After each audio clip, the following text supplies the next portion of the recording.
108 की टीमों के द्वारा भी कुछ ऑपरेशन किए गए, जो 23-24 जो एसडीएम द्वारा बताया गया कि 24 लोग जो इसके अंदर इंजर्ड हुए, उन सभी लोगों को निजी अस्पताल में मौके पर पहुंचा दिया गया। देखिए, एसडीआरएफ के अलावा मैं बताऊं 108 के लोगों का भी बड़ा अच्छा काम रहा। कितने लोग आप लोग यहाँ से हॉस्पिटल तक लेके गए? 24 आदमी लेके गए हैं सर हम। किस तरह के हालात में थे ये लोग, जो भी आपने 24 देखे? हम आए सर, हम जस्ट आ गए, 5 मिनट में हमारे को सूचना मिलते हैं, हम लोग आ गए थे। आते हैं हमारे को बस के ऊपर बैठे हुए थे लोग, तो उनको हमने सुरक्षित पुलिस का सहयोग लेके उनको बिठा के और हमने सर हमारे स्तर पे हॉस्पिटल पहुंचाया सबको। और प्राथमिक उपचार बस गाड़ी के अंदर भी हमारे एमटी थे जंगम, ये कोतून की धर्मेंद्र जंगम कोतून है, इन्होंने यहाँ पे प्राथमिक उपचार दिया। उसके बाद में हमने हमारे हिसाब से एक हॉस्पिटल में सबको शिफ्ट करवाया और वहाँ पे इलाज चल रहा है। और उनकी अगर जरूरत पड़ेगी तो हम जयपुर के लिए भी रेफर के लिए हम तैयार। हमारी टीम, आप देख सकते हैं 108 की एम्बुलेंस है, उसके अलावा निजी वाहनें भी यहाँ पर मौजूद हैं। और यहाँ पर जो रेस्क्यू है अपने स्तर के ऊपर सिविल डिफेंस ने शुरू कर दिया। नुपुर, ये वाकया पहली बार नहीं, इस प्रकार का वाकया पहले भी कई बार हो चुका है। और यही कारण है कि इस जगहों के ऊपर कुछ स्थानीय लोग हैं। क्या यहाँ पे रहता है? मैं ललित गौतम, यहाँ पे क्या हर 2-3 महीने में ये हादसा होता रहता है। प्रशासन यहाँ पे मतलब जो पुलिया के ऊपर जो होना चाहिए ना, लोहे की बना के, उससे थोड़ा बस अगर जल्दी फास्ट हो तो रुक सके, यह हादसा नहीं हो पाए, इसलिए इसको यहाँ पे बढ़िया मतलब इसका वो करना चाहिए। लोहे से मतलब क्या नाम है, तार करके उसके बाद में क्या नाम है इसकी वो करवानी चाहिए, जिससे हादसा बच सके, बड़ा हादसा। अभी 3 महीने पहले हादसा हुआ था, उसमें 4 लोग घायल लोग मर गए ऑन स्पॉट पानी में दब के। और 8 दिन हादसों की पुलिया है, यहाँ पर हादसे होते ही रहते हैं। पहले क्या हुआ? हॉस्पिटल में भर्ती हैं, मोटरसाइकिल से एक्सीडेंट हो गया, एक खत्म हो गया और 2 भर्ती हैं हॉस्पिटल में। ये मतलब ये कॉमन मैन की परेशानी नुपुर, जो यहाँ पर आए दिन इस तरह के वारदातें होती रहती, इस तरह की घटनाएं होती रहती है। आप क्या कह रहे हैं यहाँ पर क्या हुआ? यहाँ पे अभी 2 महीने पहले कम से कम भी 7-8 जने की मृत्यु हुई है इस जगह। 7-8 जने हर महीने में यहाँ पे 2-4 जने मरते रहते हैं। प्रशासन आता है और ईंटें की दीवार खड़ी करके और चल जाते हैं, जिससे हादसा एक साइकिल भी नहीं रुक पाती है। ये एक सिविल डिफेंस का और यहाँ पर जो ऑइंट ऑपरेशन है, मैं एक बार मेरे कैमरामैन से कहूंगा कि वो दिखाए कि किस तरह से ये ऑपरेशन शुरू कर दिया गया है उनके द्वारा। और नीचे जाकर सर्च किया जा रहा है, ये लोग देखने का प्रयास कर रहे हैं, आम लोग यहाँ पर मौजूद हैं। और ये सर्च का जो काम है वो शुरू हो चुका है और प्रयास किया जा रहा है सिविल डिफेंस के जवानों द्वारा कि कोई व्यक्ति विशेष अगर नीचे दबा हुआ हो बस के नीचे तो उसे जल्द से जल्द बाहर निकाल लिया जाए। अभी अंदर बस के अंदर के लिए आप देखिए कि सिविल डिफेंस एसडीआरएफ की जो जवान है वो अंदर भी सर्च कर रहे हैं नाव के माध्यम से, नाव की सहायता से, कि कोई व्यक्ति अगर अंदर फंसा हुआ है तो उसे बाहर निकाल लिया जाए। हालांकि जिला प्रशासन का कहना है कि अंदर कोई व्यक्ति इसके अंदर नहीं दबा हुआ है, लेकिन तस्दीक करना बेहद जरूरी हो जाता है यहाँ पर। यही कारण है कि सिविल डिफेंस के गोताखोर यहाँ पर आ गए, एसडीआरएफ के गोताखोर यहाँ पर आ गए। वो पानी के नीचे जाकर देख रहे हैं कि कोई व्यक्ति इसके नीचे तो नहीं दबा हुआ है। जिस प्रकार के ये हालात बने, जिस प्रकार से ये घटनाक्रम हुआ, ये पूरी नदी है, नदी का पानी यहाँ पर आकर एकत्रित हो जाता है। और पहले भी कितनी बार यहाँ पर इस प्रकार की घटनाएं हो चुकी हैं। ये एक वाकया, एक लापरवाही यहाँ पर देखने की मिल सकती है, क्योंकि एक चाकसू शीतला माता का मंदिर है, यहाँ पर पूरे राजस्थान भर से यहाँ पर दर्शन के लिए यहाँ पर भक्त आते हैं। और कमोबेश इस दौरान कई घटनाएं यहाँ पर देखने को मिली है, लेकिन ये प्रशासनिक अमला है कि सुधरने का नाम नहीं लेता। ये इस रोड की जिम्मेदारी है कि ये स्थानीय लोगों का, जैसे कि आपने सुना अभी, स्थानीय लोगों का कहना है कि वो लोग सिर्फ ईंटों की दीवारें बना देते हैं, जिन ईंटों की दीवारों की स्थिति आप देख सकते हैं कि वो हल्की सी ईंटों की दीवारें हैं, जो हल्की सी टक्कर पर भी वो बस को सपोर्ट नहीं करी और यही कारण रहा कि पूरी की पूरी बस नीचे गिर गई। ये हालात बन जाते हैं इस तरह के। ये वोट यहाँ पर स्थानीय लोगों के द्वारा वोट मंगाई गई है और वोट मंगाने के बाद में यहाँ पर इस रेस्क्यू को अंजाम दिया जा रहा है। बहरहाल उम्मीद की जानी चाहिए कि नीचे, बस के नीचे कोई व्यक्ति नहीं दबा हुआ हो, किसी भी प्रकार से किसी व्यक्ति विशेष के कोई कैजुअलिटीज जी वाली बात थी, जो कि मैंने शुरू से ही कहा कि कैजुअलिटीज नहीं है इस पूरे घटनाक्रम में, कैजुअलिटीज नहीं है। यही एक बेटर बात रही कि कैजुअलिटीज नहीं है। और ये कारण है कि एम्बुलेंसों का यहाँ पर आना निरंतर जारी है। फिर एक एम्बुलेंस यहाँ पर आई है, कोई घायल यहाँ पर ना हो, उस व्यक्ति विशेष को जल्द से जल्द रेस्क्यू किया जा सके, उस व्यक्ति विशेष को यहाँ से हटाया जाए, क्योंकि पुलिया की स्थिति कुछ बेहद खूबसूरत नहीं है, बहुत बुरी हालात के अंदर ये पुलिया है। और यही कारण है कि कोई दूसरी घटना ना हो, यहाँ से सभी लोगों को दूर कर दिया गया है। और क्योंकि अब मुख्य मार्ग का रास्ता है, इसलिए मेन हाईवे से ही इस ट्रैफिक को डाइवर्ट कर दिया। जो चाकसू की ओर लोग जो जा रहे हैं उन्हें कम से कम इस रास्ते से आने से मना कर दिया गया कि वो लोग यहाँ से ना आ पाएं। ये सभी टीमें यहाँ पर अपने स्तर के ऊपर काम कर रही है, क्योंकि एम्बुलेंस आई है। एक एम्बुलेंस को यहाँ पर निकलना बहुत ज़रूरी है, क्योंकि यहाँ से जो भी घायल है इनको यहाँ से निजी हॉस्पिटलों तक पहुँचाया जाए। तो ये कारण है, क्रेन को हटाने के बाद में इस रास्ता दिया गया, इस एम्बुलेंस को यहाँ से हटा दिया गया। मैं मेरे कैमरामैन से कहूँगा कि वो बताएं कि अभी भी किस प्रकार से यहाँ पर रेस्क्यू निरंतर जारी है एसडीआरएफ की टीमों का, और जो रेस्क्यू यहाँ पर है, किस तरह की सूचना आपको मिली थी और क्या इसके बाद में आप लोग यहाँ पे मौके पर पहुँचे? सर, हमें सूचना मिली थी चाकसू कि यहाँ पे रोडवेज बस पलट गई है पुलिया से, और वहाँ पर पानी है, लोग बाग यहाँ फंसे हैं। जैसे ही हमें सूचना मिली हेडक्वार्टर से, तुरंत 5 मिनट के रेस्पॉन्स में 2 टीमें यहाँ पहुँच गई है, और उसके बाद में लगातार ये कार्य जारी है। मुझे ध्यान है पिछली बार जब जीप पलटी थी तब आप लोगों की टीम यहाँ पर आई थी, रेस्क्यू किया था, 4 कैजुअल्टीज हुई थी। सर, बस हमारा कोशिश यही रहता है कि जितनी कैजुअलिटी उसको हम कम से कम करने की कोशिश करें। जितना टाइम हमें बस वो रोड पार करने में लगता है जर्नी में, उतना ही टाइम हमें लगता है। उसके बाद में हम तुरंत आते ही अपने कार्य सेफ रहते हुए और लोगों को सुरक्षित बाहर निकालने पे हमारा पहला फोकस रहता है। ये एसडीआरएफ का है, जयपुर एसडीआरएफ की टीम है, जो कि झालाना के अंदर इन लोगों का मुख्यालय है। वहां से आने में जो तकरीबन समय लगता है वो समय, और उसके बाद में जब ये टीमें यहाँ पर आती है तो किस तरह से अपने युद्ध स्तर के ऊपर ये काम करना शुरू कर देती है। आप देख पा रहे हैं, हमारे दर्शक विजुअल के मार्फत से देख पा रहे हैं कि ये टीमें कितनी मेहनत करती है इस ठंडे पानी के अंदर। इसके अंदर भी अभी भी सर्च जारी है कि कोई व्यक्ति नीचे तो फंसा नहीं है। बड़ी संख्या में लोग यहाँ पर मौजूद, किस प्रकार से वीडियोग्राफी और यहाँ पर फोटोग्राफी लोगों के लिए एक है, लेकिन ताज्जुब की बात है और हैरान कर देने वाले कि पहली बार ये लोग देखने को मिला है कि आम लोगों ने आगे बढ़ चढ़कर इन लोगों की मदद करी, यहाँ से इन लोगों को रेस्क्यू किया और निजी अस्पतालों तक 108 एम्बुलेंस की मदद से उन्हें पहुंचाया। बड़ी घायलों की संख्या या ज्यादा घायलों की संख्या यहाँ पर 26 की तकरीबन, जो एसडीएम चाकसू ने बताया उनके अनुसार यहाँ से 26 लोग उस रोडवेज बस के अंदर मौजूद थे, और उन 26 के 26 लोगों को वो अभी हॉस्पिटल के अंदर ले जा चुके हैं, जिनका प्राथमिक उपचार जारी है। और कुछ 2-3 लोगों को एक हैवी इंजरीज आई हैं, उन लोगों का वहां पर उपचार करने के बाद में उन्हें जयपुर के एसएमएस हॉस्पिटल में भी रेफर कर दिया जाएगा। लेकिन हैरान कर देने वाली बात है कि प्रशासन यहाँ पर है, पर अभी भी किसी भी प्रकार से कोई भी कैजुअल्टीज इस पूरे घटनाक्रम के अंदर देखने को नहीं मिली है। ये अच्छी बात है, लेकिन लापरवाही वाली बात ये कि इस पुलिया के ऊपर आए दिन सड़क हादसे होते रहते हैं,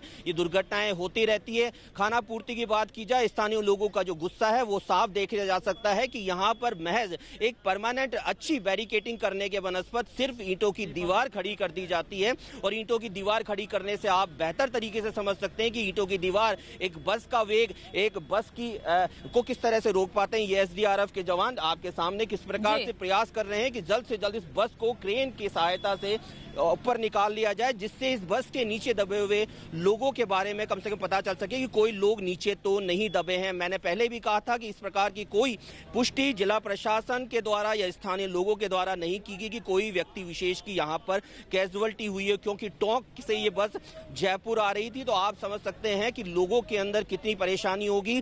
स्थानीय लोगों में जो टोंक के लोग यहाँ आ रहे हैं उन लोगों के अंदर कितना भय होगा, क्योंकि किसी के परिजन होंगे, किसी के रिश्तेदार होंगे। तो तस्वीरें लगातार हम आपको दिखा रहे हैं। दरअसल ये हादसा हुआ है, बस नदी में गिरी है और 23 लोगों को इसमें बचाया गया है। अभी कोशिश यही है कि सभी लोग बाहर निकल पाए। हालांकि पहले बस को निकालने की कोशिश की जा रही है ताकि पता लग पाए कि यहाँ पर कुछ और लोग तो फंसे हुए नहीं हैं। लेकिन जो ये जहाँ से ये बस गिरी है पुलिया से, बताया जा रहा है कि आए दिन यहाँ पर हादसे होते रहते हैं, लेकिन हादसों से सबक नहीं लिया जाता है। बढ़ते हैं आगे। मध्य प्रदेश की राजधानी भोपाल में लोकायुक्त की टीम ने खादी ग्राम उद्योग के दफ्तर पर छापेमारी कर डिप्टी डायरेक्टर आरएस पवार और असिस्टेंट मैनेजर पीएस कटुके को 10,000 की रिश्वत लेते हुए रंगे हाथों गिरफ्तार किया है। बताया जा रहा है कि विभाग के ही एक कर्मचारी आरएस कोहली के खिलाफ एक मामले में जांच चल रही थी और उनकी बहाली को लेकर डिप्टी डायरेक्टर आरएस पवार और असिस्टेंट मैनेजर पीएस कटुके ने 40,000 रुपए की रिश्वत मांगी थी। लोकायुक्त की टीम ने शिकायत मिलने पर जाल बिछाकर दोनों लोगों को गिरफ्तार किया।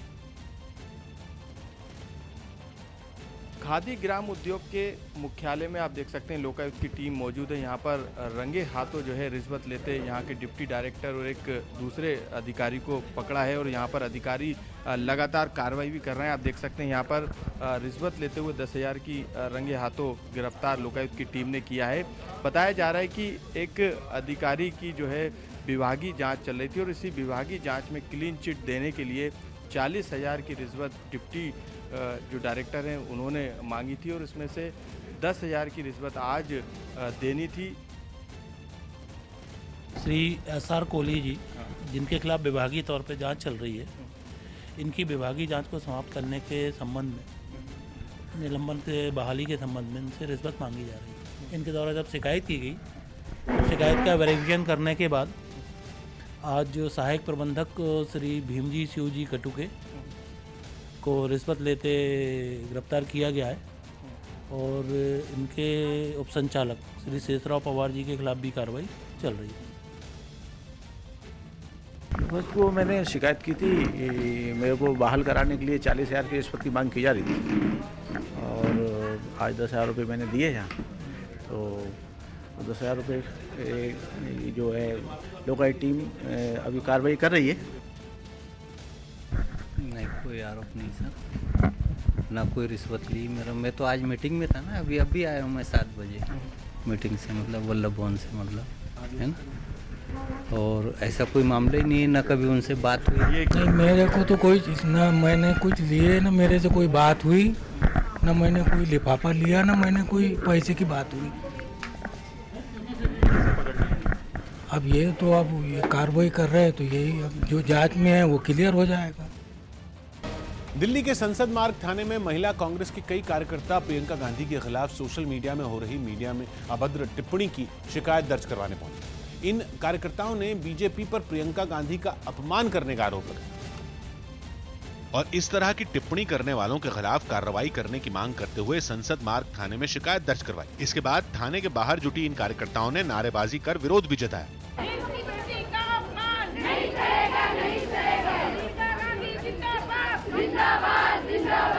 कांग्रेस की महिला कार्यकर्ताओं ने सोशल मीडिया के जरिए महिलाओं का अपमान करने वालों के खिलाफ भी सख्त कार्रवाई करने की मांग की। किसी भी महिला का जो राजनीति में है उसका अपमान कांग्रेस और महिला कांग्रेस कभी भी सहन नहीं करेगी। देश भर के जिला मुख्यालय समेत मुंबई में भी महिला कांग्रेस के कार्यकर्ताओं ने सोशल मीडिया में अभद्र टिप्पणी करने वालों के खिलाफ शिकायत दर्ज करवाई। बना देता है तो आप समझ सकते हैं कि वो इस पूरे चीज को लेकर कितना गंभीर है। ये प्रशासन की बात कर ली जाए या फिर स्थानीय लोगों के अंदर जो इस चीज का गुस्सा है कि आए दिन सड़क हादसे होते रहते हैं, लोगों की मौतें होती रहती हैं, लेकिन प्रशासन क्या करता है, सिर्फ और सिर्फ ईंटों की दीवार खड़ी कर देता है। अनुपुर, ये पहला वाकया है जब चाकसू, क्योंकि यहाँ शीतला माता का मंदिर है, जैसा मैंने बताया कि लाखों की संख्या में यहाँ पर दर्शक दर्शन करने के लिए आते हैं माँ शीतला लेता की, और इन लोगों के दर्शन करने के दौरान बड़ी संख्या में लोग व्हीकल्स के द्वारा यहाँ पर आते हैं। ये वो ऑपरेशन है जो आप देख रहे हैं कि यहाँ पर शुरू कर दिया गया है। उम्मीद है कि इसके नीचे, बस के नीचे कोई व्यक्ति दबा हुआ ना मिले। यही हम एक प्रयास कर रहे हैं कि इस प्रकार से कोई बुला लो। स्थानीय विधायक से भी बात कर ली जाए कि एक बार स्थानीय विधायक इस पूरे मामले के अंदर क्या कहते हैं, किस तरह का पूरा वाकया था और किस तरह का, स्थानीय विधायक मेरे साथ है, किस तरह की सूचना मिली थी और क्या ये पूरा वाकया रहा विधायक साहब? नहीं, यहाँ पे पहले भी बहुत सारी कैजुअलिटी हो चुकी हैं। आज बात करके इस रोड को चौड़ा कराने की बात करेंगे। NHI वाले कहते हैं कि PWD को दे दी, PWD कहते हैं हमारे को अभी तक नहीं दी है। आज बात करके राज्य सरकार से भी बात करेंगे, मंत्री जी से बात करेंगे, कलेक्टर साहब से बात करके कहेंगे इस रोड को जल्दी से जल्दी चौड़ा कराया जाए। पहली बार तो दुर्घटना हो नहीं रही है, दुर्घटनाएं तो आए दिन होती हैं, कैजुअलिटीज आए दिन हुए। कुछ दिनों पहले, तकरीबन 3-4 महीने पहले यहाँ पर जीप गिरी जिसमें 4 लोगों की कैजुअलिटीज हुई। तब आप लोग क्यों नहीं जागे? बिल्कुल, वो पहले उस समय पिछली बार की सरकार थी, उस समय मैं चुनाव जीता हुआ नहीं था, मैं आया भी था, लोगों को उस समय भी बात की थी। अब सरकार कांग्रेस की बनी है, नई सरकार आई है, तो हमारी जिम्मेदारी बनती है कि जो कैजुअलिटी हुई उनको रोका जाए।